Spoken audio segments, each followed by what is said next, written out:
하나님 말씀 공부하겠습니다. 히브리서 11장 31절입니다.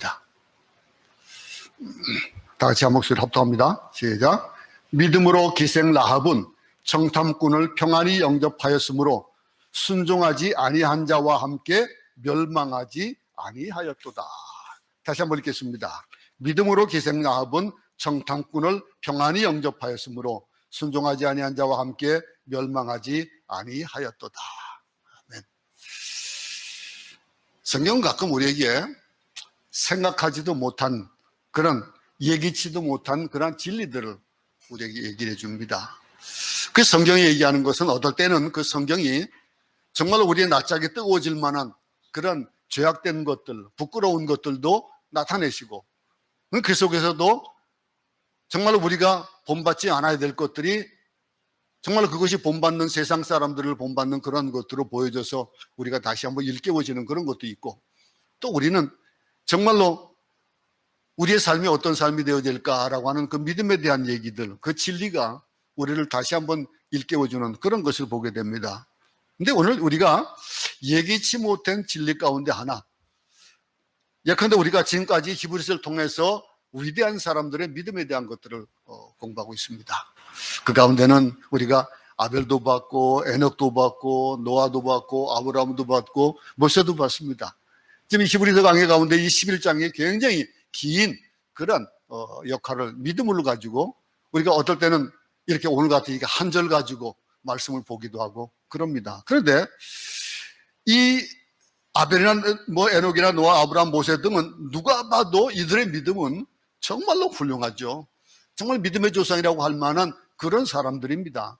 그렇게 믿음의 조상이라고 부르기에 합당한 충분한 그런 사람이 계속해서 있어 왔는데, 그런데 이런 기라성 같은 믿음의 거성들 사이에 아주 예기치 못한 인물이 껴 있습니다.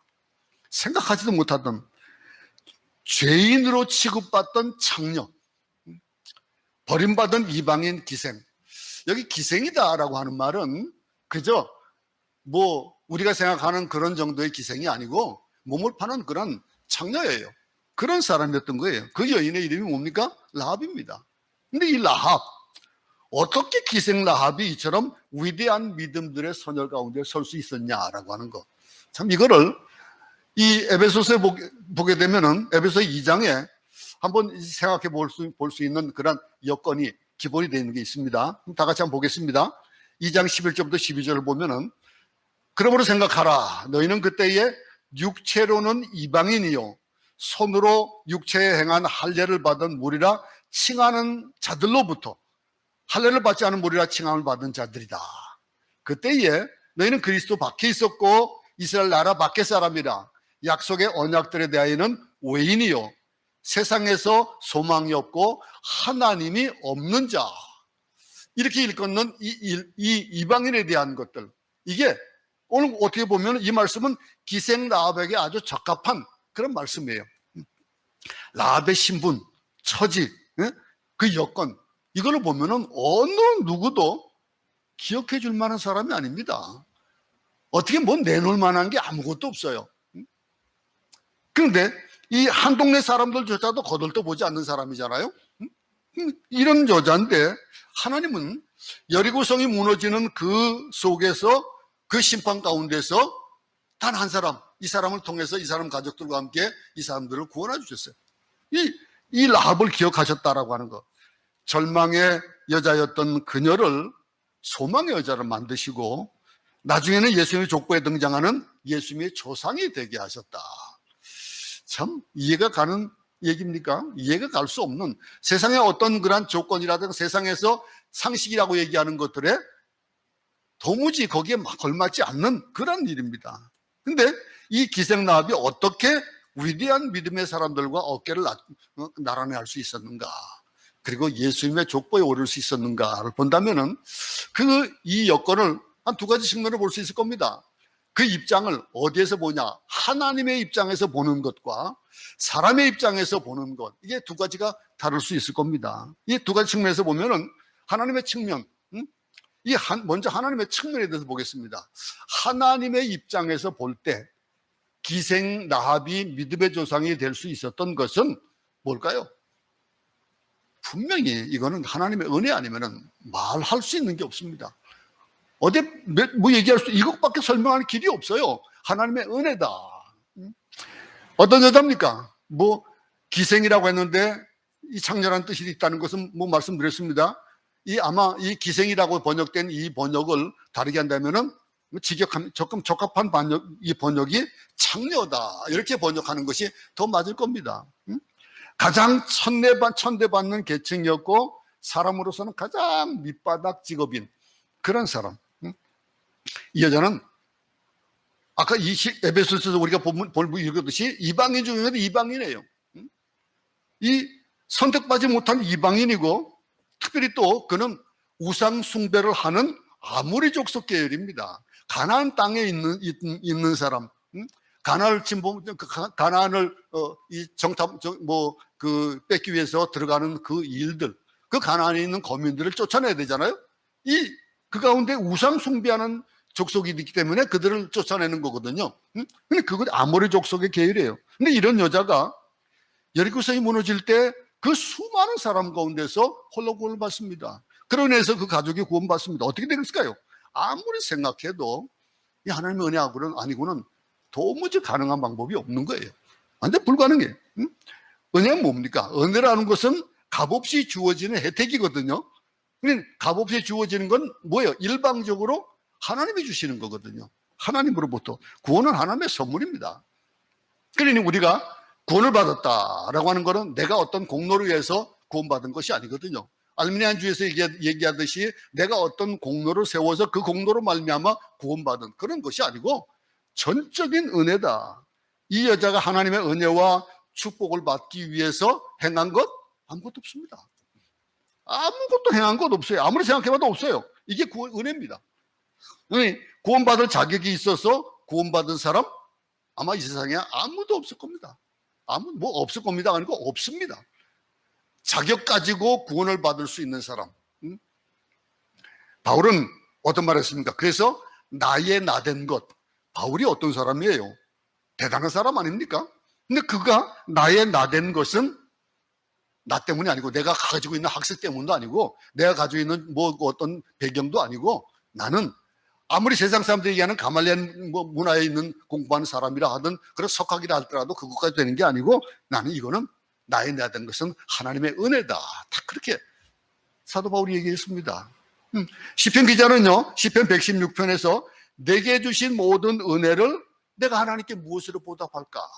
그렇게 또 고백을 했었습니다. 그러니 은혜를 아는 사람들은 이 은혜에 대한 것들을 어떻게 하나님 앞에 올려드릴 수 있을까? 한번 생각해 보게 되는 거예요. 은혜를 아는 사람, 은혜를 저버리는 사람, 그럼 인두꼬비를 쓴 사람이다 뭐 이런 사람 얘기하잖아요. 근데 이래 보면요, 세상에 그런 사람이 참 많아요. 은혜를 입었는데도 불구하고 은혜의 값어치를 하지 못하는 사람들이 얼마나 많은지 말이에요. 그걸 우리에게 비교해 본다면요, 우리가 죄와 허물로 죽었던 자들입니다. 우리는 그 죽었던 자인데 어떻게 이처럼 하나님의 자녀로 부름을 받고 목사가 되고 성도가 되고 권사가 되고 이 자리에 앉아서 예배드릴 수 있냐 이거예요. 하나님의 자녀라는 그런 이 칭호를 받을 수 있냐. 이거는 구원받게 된 것이 감탄밖에 없는 거예요. 정말 구원받은 은혜. 우리 자신을 돌이켜봅시다. 우리 어떻게 하나님의 자녀라 칭호를 받게 되었고 우리 입을 열어가지고 하나님을 아바 아버지라 부를 수 있냐 이거예요. 아빠 아버지라고 부르는 것, 이건 은혜다 이거죠. 은혜 외에는 설명할 수 있는 방법이 없는 거예요. 설명할 수 있는 길이 없어요. 내가 한 일이 뭐 조금이라도 있어야죠. 지나온 날 돌이켜보면은 다 하나님이 하셨더라라고 하는 것들을 고백할 수밖에 없는 것이 우리 인생사입니다. 인생에 아무리 내가 열심히 살았고 내가 아주 성실하게 일해서 이런 것을 이뤘다 하더라도 하나님이 함께하지 않았으면 그건 될 수 없는 겁니다. 이게 그만한 자격이 있다고 생각하자 이게요. 우리는 그런 자격이 있는 사람 아닙니다. 그게 바로 그럴 때에 할 수 있는 말이 은혜다. 이 말을 할 수 있는 겁니다. 하나님은 전혀 소망 없는 사람을 하나님의 절대적인 은혜로 조건 없이 구원해 주셨다. 로마서를 보면은 하나님이 은혜 베풀 자에게 은혜를 베푸시고 긍휼히 여길 자를 긍휼히 여기신다라고 하는 말씀이 있습니다. 그러면 보세요. 은혜를 베풀 자에게 은혜를 베푼다. 긍휼히 여길 자를 긍휼히 여기신다. 이 말은 뭘까요? 이거는 전적으로 긍휼히 여김을 받을 수 있는 자격, 또 은혜를 받을 수 있을 만한 자격, 이런 자격을 어떻게 거론할 수 있는 조건은 없다는 거예요. 하나님 앞에 자격 있는 사람도 없고 자격 없는 사람도 또 없어요. 하나님 앞에서는 자격이 있어서 하나님 앞에 오는 사람은 한 사람도 없고, 또 자격이 없어서 하나님 앞에 못 올 사람도 한 사람도 없는 거예요. 이게 다 뭐예요? 이거의 기준은 하나님에게 있다는 거예요. 하나님에게. 이 구원에 대한 것, 내 자격 때문에 구원받은 것이 아니라 하나님의 은혜 때문에 구원받았기 때문에 그렇습니다. 내가 하나님을 택한 것이 아니라 하나님이 나를 택하신 거예요. 내가 교회를 왔다? 여러분 어떻게 생각하십니까? 어떤 분들은 내가 그냥 나만 한번 교회 가고 싶다 해가지고 온 사람도 있을 거예요. 예수 믿어야 되겠다라고 생각한 사람들, 누가 전도하는 사람이 아무도 없었지만은 교회 오는 사람이 있다는 거예요. 그러면 그건 내가 한 겁니까? 아닙니다. 그것조차도 하나님이 하셨다라고 하는 거예요. 하나님이 만드시는 것, 하나님이 오게 하시는 것, 우리가 이 교회라고 하는 것, 이걸 짓는 거 사람이 짓는다고 생각합니까? 교회는 하나님이 세우는 겁니다. 근데 보면은 교회가 문 닫는 교회들이 많아졌어요. 이번에 코비드 때문에 문 닫는 교회들이 많아졌습니다. 사람이 세우려 하더라도 하나님이 못 세우게 하면 못 세우는 거예요. 하나님이 막으시면 안 되는 거예요. 이 불가항력적인 은혜가 우리 믿는 자들, 교회에 이루어지고 있다는 것을 전제로 할 수 있는 것이 바로 오늘 이 아합에게 은혜가 베풀어졌다라고 하는 것. 하나님이 나를 부르셨기에 내가 응답한 것이지, 처음엔 내 발로 교회 온 것 같고 내가 기도한 것 같고 내가 헌금한 것 같고 봉사한 것 같지만은 더 깊이 십자가 앞에서 봤을 때에는 이 모든 것이 하나님의 은혜였다라고 하는 사실을 우리는 깨닫게 되는 겁니다. 기생나비 구원받은 것, 이걸 하나님의 측면에서 보면은 절대 은혜밖에 얘기할 수 있는 조건이 아무것도 없더라 이거예요. 인정하십니까? 이 라합의 믿음이 그렇습니다. 그러면요, 이 하나님이 기생 라합을 믿음의 사람으로 부르신 이유는 뭘까요? 믿음의 사람으로 부르신 이유는 그를 통해서 이스라엘 민족을 이끄시고 그 일들을 통해서 이방인들을 통해서 하나님의 나라를 이루어가시는 그 일들에 대한 하나님의 구원 계획 때문에 그랬습니다. 선택된 백성과 구별하지 않고 이방인이라 할지라도 똑같이 구원하시는 하나님의 놀라운 계획입니다. 구약 성경에서 또 요나 사람을 보세요. 요나에서 보면은 그렇잖아요. 요나를 부르실 때 어떻게 부르셨습니까? 요나를 부르셔가지고 뭘 말씀하셨어요? 느느웨 백성에게 가가지고 구원을 외치라 그랬어요. 근데 그 당시에 니느웨 백성들은 구원받을 만한 조건이 있는 그 나라가 아니고 이건 이방 나라거든요. 그러니 니느웨 백성들에게 전도하라? 이 구약 때부터 하나님의 선교가 있어 왔다는 것을 우리는 보게 되는 거예요. 근데 하나님의 선교를 위해서 이 요나를 불렀는데 요나의 반응은 어땠습니까? 예, 내가 가겠습니다 하고 간 게 아니잖아요. 아무리 반항을 해도 아니라 하더라도 하나님은 어떻게 합니까? 그런 물고기 뱃속에 집어넣어서라도 그 일을 이루시는 거예요. 그러니 이 민족을 또 인류를 그걸 구분하는 것도 아니고 사람을 구분하지도 않고 부자와 가난한 자를 구분한 것도 아니고 예수 그리스도의 이름으로 모든 사람을 구원하고자 하시는 하나님의 이 놀라운 계획이 있었다라고 하는 것들을 구약 성경에 우리는 구약에 보면은 이제 구원에 대한 얘기들, 예수 그리스도에 대한 얘기가 없다고 생각하지만은 그 일들이 다 어디로 연결되는 겁니까? 창세기에서도 요한계시록까지 맹맥히 흐르는 그 흐름이, 그 강이 구원의 강이고 그것이 보혈의 십자가의 강이다, 이런 얘기를 하는 것들, 이 놀라운 얘기들 우리는 예수 믿는 우리를 봐야 된다는 거. 근데 하나님을 이렇게 구별하지 않으시는데 그 놀라운 계획이 구약에 그때부터 있었던 그 일들을 예수 믿는 우리는 어떻게 하고 있습니까? 우리는 구분을 짓고 있어요. 우리는 구분을 짓고 모두를 받아들이고 사랑해야 되는 교회가 오히려 계급을 형성하고, 그래서 성경과 정반대의 길을 가고 있는 모습을 종종 우리는 보게 됩니다. 하나님이 원하시는 교회의 모습이 아니잖아요. 하나님의 구원 계획은 놀라운 거예요. 어떻게 한번 가만히 생각해보세요. 세상에서 가장 큰 기적은 뭔지 알아요? 내가 예수 믿은 거예요. 내가 어떻게 예수 믿을 근거가 어디에 있었냐 이거예요. 저 같은 경우는 누님들을 따라가지고 교회 처음 나간 게 처음이에요. 그렇지만은 그러나 살다가 세상을 나갔다가 다시 돌아와서 목사가 되게 된 것들은 뭐예요? 전적으로 하나님이 택하시고 은혜를 베풀어 주셨다는 것. 이 비록 창녀고 이방인이고 우상을 섬겼던 사람이라 할지라도 하나님은 개의치 않으셨다라고 합니다. 하나님 앞에서는 어떤 것들도 방해되는 요건이 없다는 거예요. 하나님이 기생야합을 예수님의 족보에 넣었고 구원의 반열에 올리셨잖아요. 모든 사람이 구원을 얻을 수 있는 길을 열어주신 거예요. 만약에 선민들만, 어떤 구원에 대한 아주 깨끗함을 가진 사람만 구해서 하나님께서 구원하신다라고 한다면은 세상에 구원받은 사람이 얼마나 있냐 이거죠. 그런데 이렇게 기생야합 같은 사람을 택해서 구원하셨다라고 하는 거, 이 기생야합이 구원받은 사실을 보면은 이건 세상의 가치관을 넘어서는 거예요.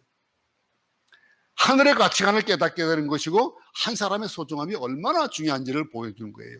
이 한 사람으로 인해서 어떤 일들이 벌어지냐 이거예요. 이 한 여자를 구원하기 위해서 하나님은 엄청난 구원의 행동들을 보여주셨던 겁니다.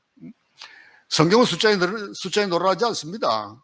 하나님의 뜻이 하나님의 백성의 뜻과 다를 수 있어요. 아무리 믿는 사람이라, 믿음이 좋은 사람이라 할지라도 그 뜻이 하나님의 뜻이 아닐 경우가 많이 있어요.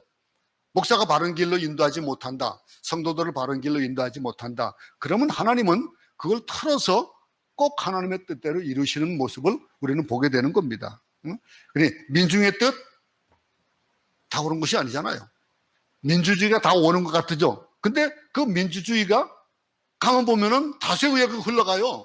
그러다 보니까 이거는 이상하게 흘러가는, 교회에서 보통 교회가 왜 민주주의로 안 흘러가느냐, 목사가 독단으로 하느냐라고 하는데, 어쩌면 교회는 하나님의 일들은 독단적으로 이루어져야 됩니다. 믿음이 바른 사람이 하나님이 뽑아서 그를 통해서 이루어나가시는 거예요. 그게 목사가 될 수가 있고 장로가 될 수가 있고 권사가 될 수 있어요. 그 목사가 틀린 길을 가게 되면은 성도들을 일깨워서, 하다못해 어린아이를 들어서라도 그 일은 바르게 하는 거예요. 그러니 하나님의 뜻과 다른 게 있을 수가 있다는 거예요. 그러니 하나님께 있어서는요, 많은 백성보다도 이 한 사람이 더 소중한 거예요. 그 일을 위해서 예수님도 한 사람을 소중히 여겼습니다. 예수님은요, 전통 유대인들에게 충격을 줄 수 있는 행동도 참 많이 하셨습니다. 전통적인 유대인 신앙은 예컨대 세리라든가 창녀라든가 죄인들, 그들과 함께 지내셨어요. 그들과 가장 가까이 지내셨어요. 예수님의 그 행적들을 보잖아요. 근데 그 당시에는 하늘의 그 형벌이라고 하던 한센병 환자들, 그들도 이 한센병 환자들, 문둥병 환자들과도 같이 있었어요. 하나님, 사람에게 버림받았던 사람들, 사람들에게 버림받을 수 있는 귀신 들린 자, 그것도 하나님께서는 들어주셔서 친구가 되어주시는 거예요. 여러분, 오늘날 교회가 찾아가야 될 사람들, 바로 이런 사람들입니다. 교회는 버려지고 잊히고 냄새나고 사람들이 환영하지 않는 이들과 함께 숨을 쉬어야 되는 거예요. 그런 사람들을 끼고 살아야 되는 거예요. 요즘 좀 한인회에서 아주 기쁜 좋은 일들을 많이 해요. 오늘 앞에 나가서 일주일에 한 번씩 반디사를 나눠주고 하더라고요. 우리가 뭐 하고 있습니까? 우리는 아무것도 못하고 안 하고 있어요. 나가가지고 무슨 해야 될 일들 우리가 안 하면은 그들을 들어서 또 사용하시는 거예요. 근데 우리는 이런 일에 다시 한번 깨우칠 수 있어야 되는 거예요. 예수님도 그러셨잖아요. 예수님은요, 삭개오가 뽕나무 위에 올라갔습니다.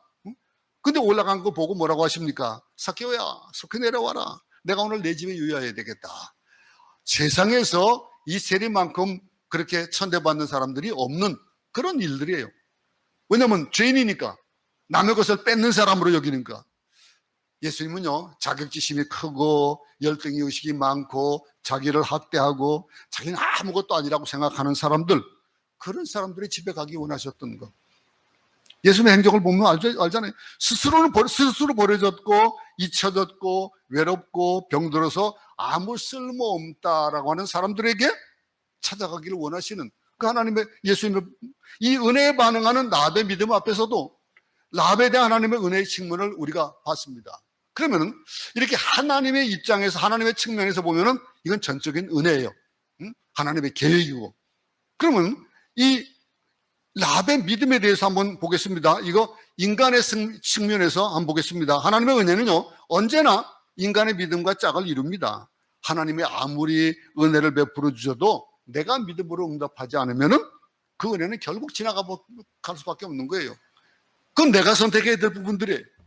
근데 기생 라합은 하나님이 주실 때, 은혜를 주실 때 어떻게 반응했습니까? 믿음으로 반응을 했습니다. 그 믿음, 하나님을 깊이 신뢰하는 믿음이 있었던 것들을 우리는 성경 구절에서 봅니다. 오늘 본문에 11장 31절을 봐도 어떻게 됩니까? 믿음으로 기생 라합은 전체 처음에 뭐라고 합니까? 믿음으로 기생 라합은 정탐꾼을 평안히 영접하였으므로 순종하지 아니한 자와 함께 멸망하지 아니하였도다 그랬습니다. 여기 보세요. 평안이라는 말에 한번 주의를 기울여 보세요. 평안하다, 갈등이 없다, 정말 양심에 부끄러움 없다라고 하는 어떤 아이고 이거 숨겨주면 안 되는데, 숨겨주면 내가 죽는데, 그런 것들 없이 그냥 평안이라는 말, 정탐꾼들을 그렇게 숨겨줬다는 거예요. 그 일들이 어디에서 나타나는 겁니까? 그 믿음을 보여주는 것이 여호수아 2장 6절을 보세요. 여호수아 2장 6절을 보겠습니다. 그가 이미 그들을 이끌고 지붕에 올라가서 그 지붕에 버려놓은 3대에 숨겼더라. 이미 여기 보면요, 3대 밑에 정탐꾼을 숨긴 사실을 우리가 보게 되는데, 이 일들이 발각되면 어떻게 될까요? 그는 죽은 목숨이 되는 거예요. 근데 이런 것들을 당당하게 할 수 있었던, 평안하게 할 수 있었던 이유가 어디 있습니까? 우리 여호수아 2장 8절부터 11절, 좀 길지만은 같이 한번 읽어보겠습니다. 시작. 또 그들이 눕기 전에 라합이 지붕에 올라가서 그들에게 이르러 말하되, 여호와께서 이 땅을 너에게 주신 줄을 내가 아노라. 우리가 너희를 심히 두려워하고 이 땅 주민들이 다 너희 앞에서 간담이 농나니, 이는 너희가 애굽에서 나올 때에 여호와께서 너희 앞에서 홍해물을 마르게 하신 일과 너희가 요단 저쪽에 있는 아모리 사람의 두 왕 시온과 옥에게 행한 일, 곧 그들을 전멸시킨 일을 우리가 들었음이니라. 우리가 듣자 곧 마음이 녹았고 너희로 말미암아 사람의 정신을 잃었나니, 너희 하나님 여호와는 위로는 하늘에서도 아래로는 땅에서도 하나님이시니라. 상천하지의 하나님이다. 위로는 하늘로, 아래로는 땅에서도 하나님이시다. 어느 곳에서도 하나님이시다. 이런 이 고백을 하는 이 라합의 믿음의 고백을 보세요. 라합은 하나님의 역사를 어떻게 알았습니까? 그는 뭐 율법을 가지고 있었던 것도 아니에요. 소문으로 들었어요. 소문으로. 그냥 역사를 소문으로 들은 거예요. 하나님이 바위를 쳐서 물을 내셨고 만나와 메추라기를 주셨다는 그 놀라운 사건들에 대해서 이미 듣고 있었던 겁니다. 그리고 하나님이 홍해를 갈라서 이스라엘 백성을 건너게 하셨다라고 하는 그 소문도 들었어요. 이런 일들. 라합은 이 소문을 듣고 하나님을 믿었다 그랬습니다. 소문을 듣고 믿은 거예요. 얼마나 놀랍습니까? 얼마나 놀라운 믿음입니까? 또 한 사람, 우리 신약에서 가장 예수님과 가까이 있었던 사람, 도마를 한번 생각해 볼 수 있잖아요. 그런 정반대되는 그런 믿음을 가진 사람이에요. 보세요. 의심 많은 도마가 두 가지 실수를 해요. 뭐 한 가지 실수는 뭐 실수가 아니라고 할 수도 있겠지만은, 한 가지는 예수님이 부활하셔서 제자들에게 나타나실 때 다른 제자들은 다 그 자리에 있었는데 도마만 없었다 이거예요. 몰라요. 뭐 어떤 일을 하는, 무슨 일을 하느라고 바빠서 그 자리에 없었는지 모르겠습니다. 근데 무엇이 바빴는지 모르지만은 아무튼 그 자리에 없었다라고 하는 거.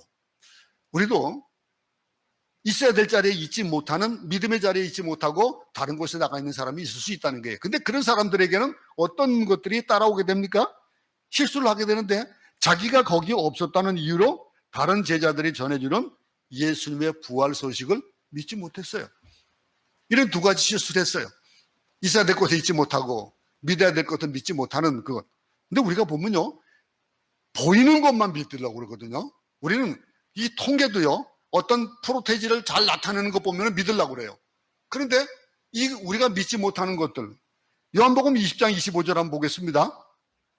내가 그의 손에 못자국을 보며 내 손가락을 그 못자국에 넣으며 내 손을 그 옆구리에 넣어보지 않고는 믿지 아니하겠노라.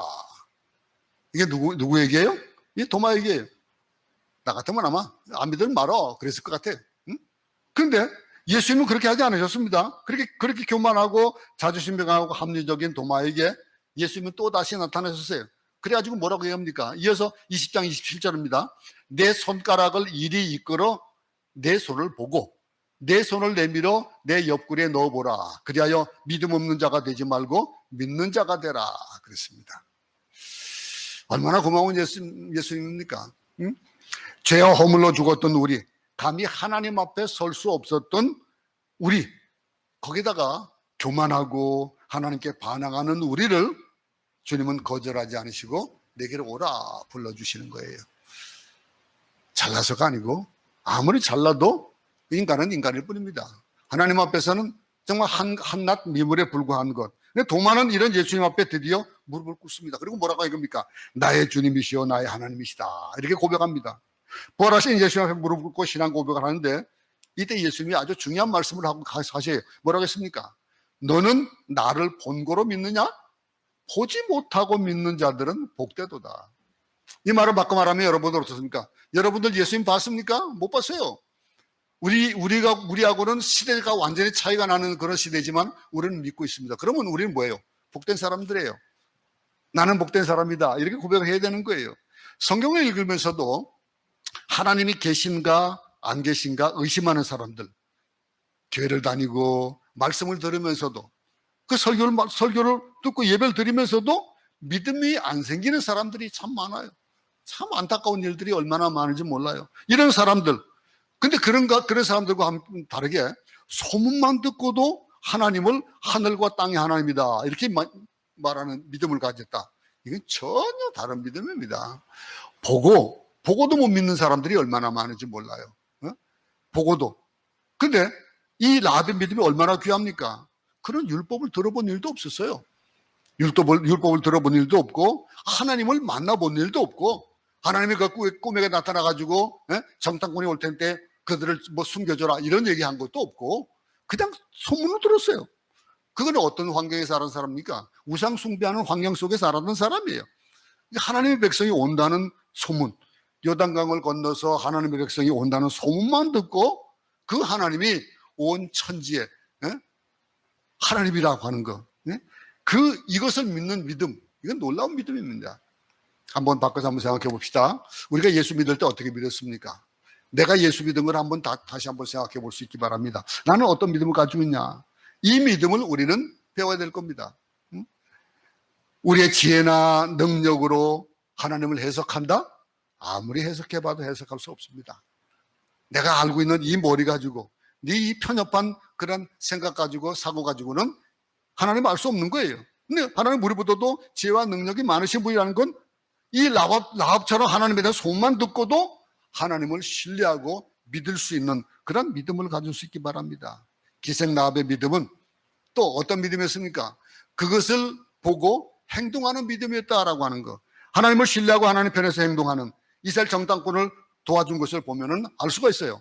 근데 야고보서 2장 25절 보겠습니다. 거기서도 이 기생 라합에 대한 기사가 있습니다.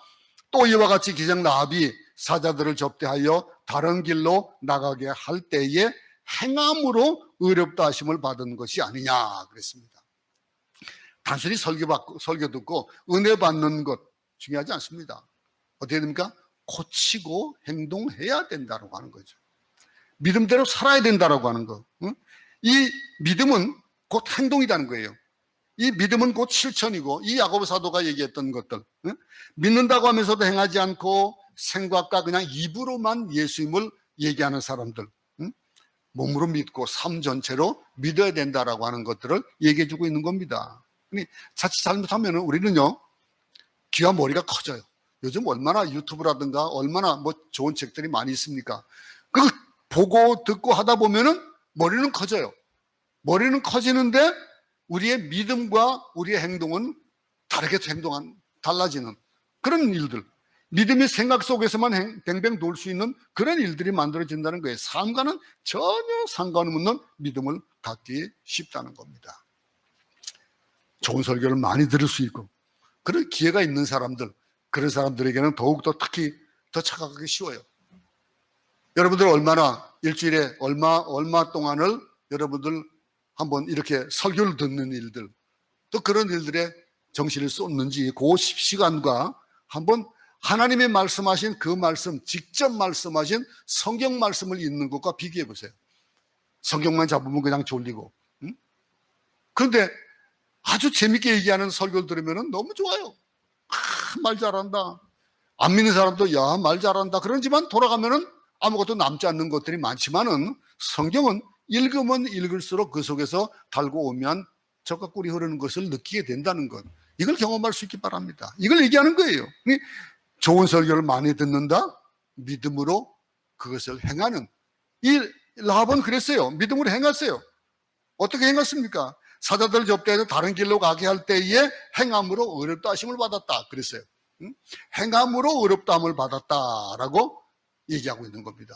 우리도 듣기만 또 보는 것만 거기에 머물지 말고 행동하는 실천하는 믿음의 소유자가 되어야 되겠다라고 하는 것들을 또 한 가지 우리는 적용 삼을 수 있습니다. 또 한 가지는요, 기생 라합의 믿음은요, 어떤 믿음을 가지고 있습니까? 그런 평안한 믿음을 가지고 있었어요.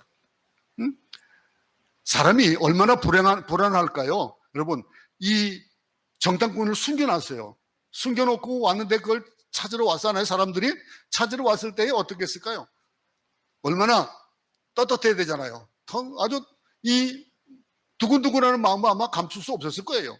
들킬까봐. 그런데 믿음은요, 사람을 불안하게 하지 않습니다. 저는 믿기는 분명히 이 라합은 아주 담대하게 상처나지 하나님을 알고 믿었기 때문에 하나님이 지켜주실 것이다 믿고 그들을 숨겨줬던 거거든요. 그러니까 불안하지 않을 거예요. 우리도 예수 믿는 일만큼은 우리는 갈등 없기 바랍니다.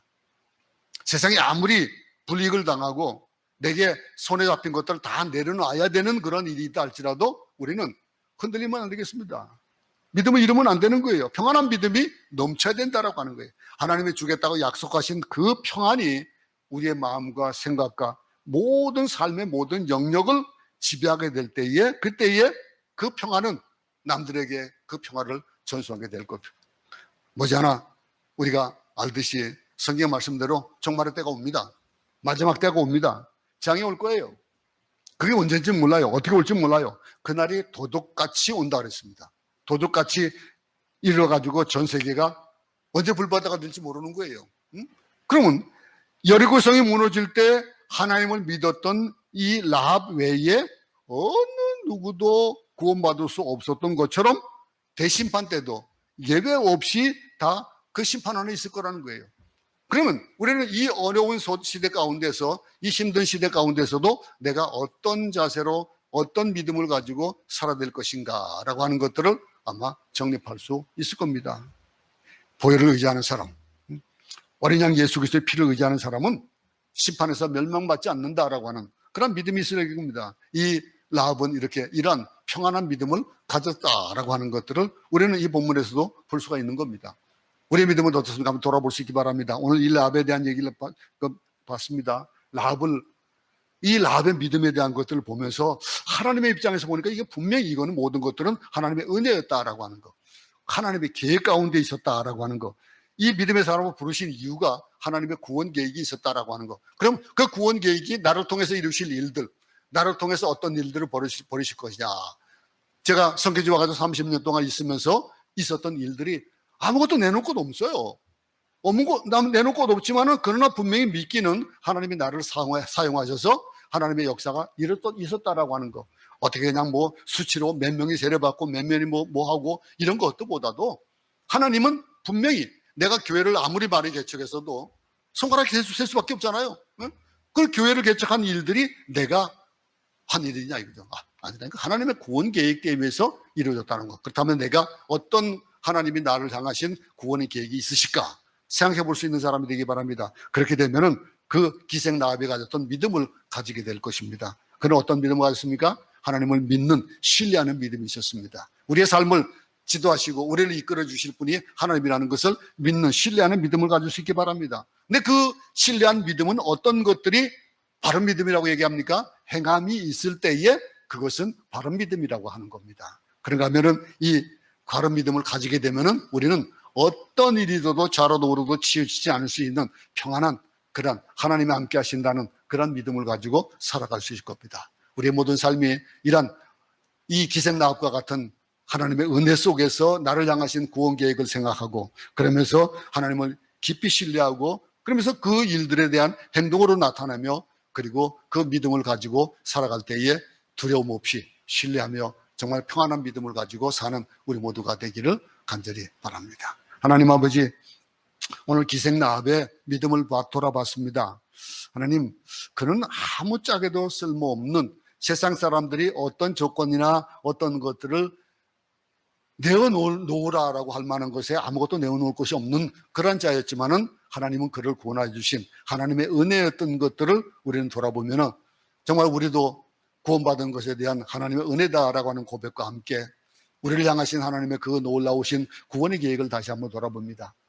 우리가 남은 날들을 살아가면서도 하나님을 신뢰하고 믿는 그런 믿음을 가지고 그것을 하나님께서 우리에게 행하라고 하시는 그 말씀에 대한 행함 있는 믿음을 가지고 살아가면서 두려워하지 않고 절망하지 않고 실망하지 않고 불안해하지 않고 온전히 하나님이 주시는 평강 가운데서 우리의 모든 날들을 보낼 수 있도록 내게 베풀어 주신 그 은혜에 감격하며 또 거기에 합당한 믿음의 삶을 사는 우리 모두가 되도록 도우시옵소서. 예수님 이름으로 기도드렸습니다.